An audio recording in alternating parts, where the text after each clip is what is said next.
Welcome to prep Navodaya.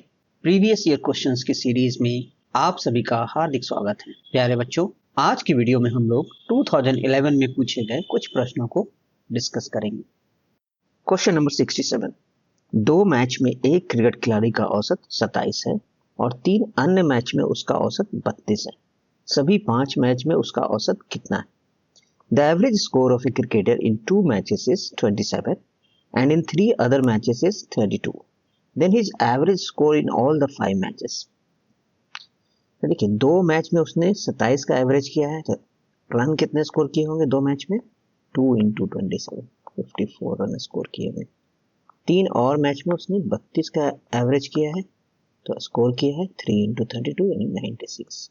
Total 5 match में उसने बनाए हैं 6 4 10, 1 बचा 10 और 5 15, 150 रन उसने बनाए हैं 5 मैच में।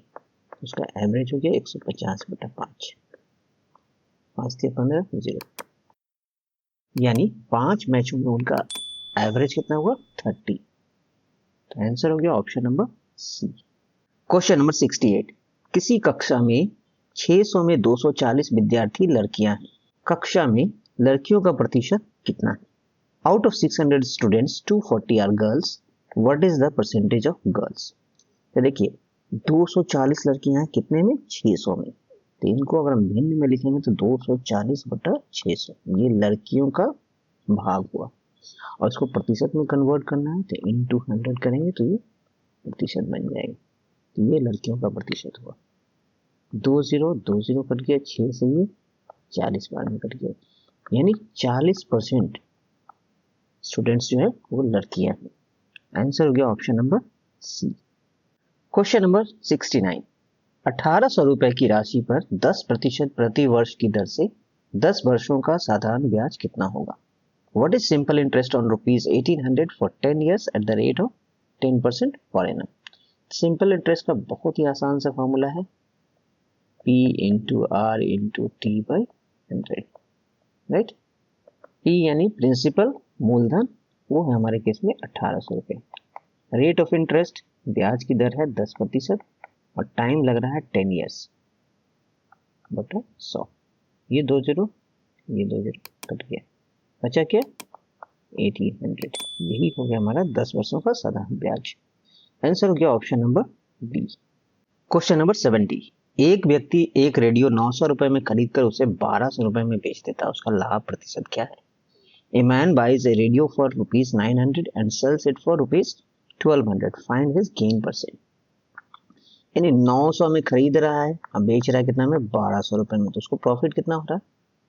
1200 में से 900 घटा देंगे, 300 रुपए का उसको प्रॉफिट हो रहा है। अब ये पूछ रहा है प्रॉफिट का प्रतिशत क्या है। ये 300 रुपए कितने पे हो रहा है प्रॉफिट? ये 900 रुपए की चीज पे 300 रुपए का उसको प्रॉफिट हो रहा है, 300/900 हो गया ये लाभ का भाग, और इसको 100 से मल्टीप्लाई करेंगे तो लाभ प्रतिशत हो जाएगा। वैसे भी इसका फॉर्मूला क्या है? लाभ यानी प्रॉफिट अपॉन CP इंटू 100, यही होता है प्रॉफिट परसेंट का फॉर्मूला। 20 कट गया, 3 से ये 3 बार में कट गया, यानी 100/3% हो गया, 100/3%। इसको हम लोग लिख सकते हैं मिश्रित भिन्न में लिख सकते हैं 33 1/3%। तो आंसर हो गया option number D. Question number 71। नीचे दी गई संख्या श्रृंखला का अगला पद ज्ञात कीजिए। 11 13 17 19 23 29 31 37 41। नेक्स्ट नंबर क्या होगा? In the following series find the next term. तो देखिए, अगर इनके टर्म्स को देखें तो 11 और 13 के बीच में 2 का डिफरेंस है, फिर अगला डिफरेंस है 4 का, फिर 17 19 के बीच में 2 का है, 19 और 23 के बीच 4 का है, 23 और 29 के बीच 6 का है, फिर 2 का है, फिर 6 का है, फिर 4 का है। यानी कोई पैटर्न नहीं फॉलो हो रहा है। तो अभी नंबर्स को हम लोग ध्यान से देखेंगे तो हम लोग देखेंगे ये सारे नंबर्स क्या है?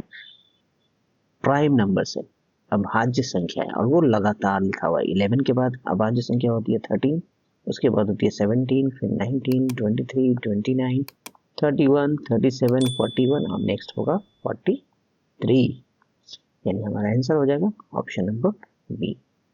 Question number 72। सरलीकरण कीजिए, यानी एक एक्सप्रेशन दिया हुआ है, इसको हम लोग को सिंप्लीफाई करना है। तो सबसे पहले हम भिन्न को हम लोग क्या करेंगे?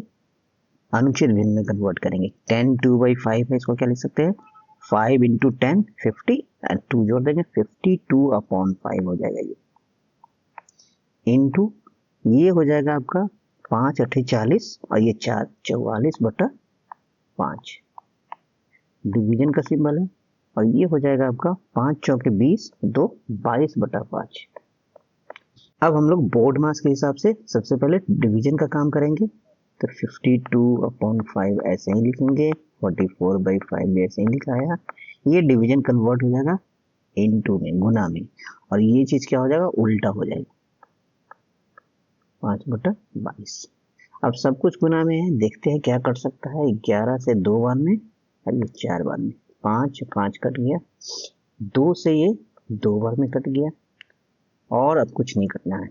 तो ऊपर में है 52 इंटू 2, ये हो जाएगा 104, नीचे में है 5, तो हमारा आंसर होगा 104/5।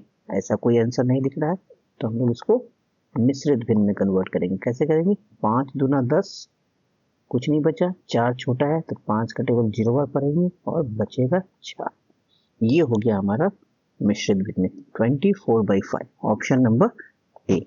जिनको इस तरह से डिवीजन करने नहीं आता है वो लोग नॉर्मल डिवीजन करेंगे, 5 से 104 को डिवाइड करेंगे, 5 दूना 10, बचेगा कुछ नहीं, 4 छोटा है तो हम यहाँ 0 देंगे, 0 बार टेबल पढ़ेंगे, तो ये बचेगा 4। जो बचता है वो चला जाता है ऊपर में, और ये जो डिवाइजर है वो आ जाता है नीचे में। ये बन जाता है आपका 24/5, या 20 सही, 4/5।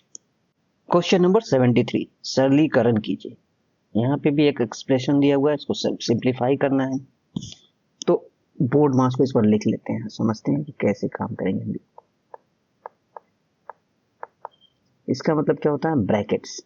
ब्रैकेट्स में सबसे पहले काम होता है सबसे छोटी ब्रैकेट, उसके बाद मीडियम ब्रैकेट या कर्ली ब्रैकेट, और उसके बाद बड़ी ब्रैकेट का काम होता है। उसके बाद नेक्स्ट होता है ओ का मतलब होता है ऑफ, यानी हिंदी में बोलते हैं का। इसका मतलब होता है डिवीजन, एन का मतलब होता है गुना, ए का मतलब जोड़, एस का मतलब होता है सब्ट्रैक्शन। यानी इस ऑर्डर में हम काम करते हैं। तो सबसे पहले हम लोग क्या करेंगे, इस छोटी ब्रैकेट का काम करेंगे, 6 और 2 जो लिखा हुआ है, तो 6 को 2 से डिवाइड करेंगे तो क्या हो जाएगा 3 हो जाएगा, यानी हमारा क्या बचेगा, ऐसा बचेगा 3 गुना 3 गुना 2। अब मछली ब्रैकेट यानी मीडियम ब्रैकेट का काम होगा, 3 या 9 होता है, 9 गुना 2, अब क्या हो जाएगा 18 हो जाएगा इसका आंसर। तो हमारा आंसर हो गया option number B. Question number 74, 2/9, 4/3 and 6/18 भिन्न का कुल योग कितना होगा। The sum of the fraction 2/9, 4/3 and 6/18 क्या होगा, 2/9 प्लस 4/3 प्लस 6/18। हर चूंकि अलग अलग है तो हम लोग क्या करेंगे, 9 3 18 का एलसीएम लेंगे। 2 से स्टार्ट करते हैं, 9 3 ऐसा ही लिख देंगे, और 2 9 जा 18। 3 से करेंगे 3 1 3, 3 से करेंगे 1 1 1, यानी एलसीएम हो गया आपका 2 या 6 या 18। अब ये 18 एलसीएम हो गया, यही बन गया हमारा नया हर। 9 को 18 बनाने के लिए हम लोग 2 से गुना करेंगे, तो इसके अंश को भी 2 से करेंगे, यानी ये 4 हो जाएगी। 3 को हम लोग 6 से गुना करेंगे तो 18 हो जाएगा, तो इसको भी 6 से करेंगे, ये होगा 24। और यहाँ पे कुछ नहीं करना है क्योंकि 18 तो ऑलरेडी है, तो 6 लिख देंगे। 24 और 6 होता है 30, और 4 34/18 हो गया, 2 9 18 और 2 से 17 बार में कटेगा, यानी आंसर होगा 17/9, यानी option number A is correct. Question number 75, सरलीकरण कीजिए 20.91 डिवीजन 0.17, यानी हमको सिंप्लीफाई करना है, इसका वैल्यू निकालना है। तो क्या है 20.91 अपॉन 0.17। देखिए दोनों में ही डेसिमल प्लेसेस 2 है, 2 डेसिमल प्लेसेस है, तो हम लोग सिंपली इसको हटा सकते हैं डेसिमल को, ये बन गया 2091 अपॉन 17, राइट। अब 17 से आप डिवाइड कर दीजिए, इसको डायरेक्ट भी कर सकते थे लेकिन नॉर्मल वे में भी कर सकते हैं। 17 एकम 17, बचेगा 3, 9, 17 दूना 34, बचेगा 5, 1 और 17 दिया 51, यानी आंसर हो जाएगा 123, ऑप्शन नंबर डी। प्यारे बच्चों, आज की वीडियो यदि पसंद आई हो तो इसे लाइक करें, अपने दोस्तों के साथ शेयर करें एवं इस चैनल को सब्सक्राइब जरूर करें। धन्यवाद।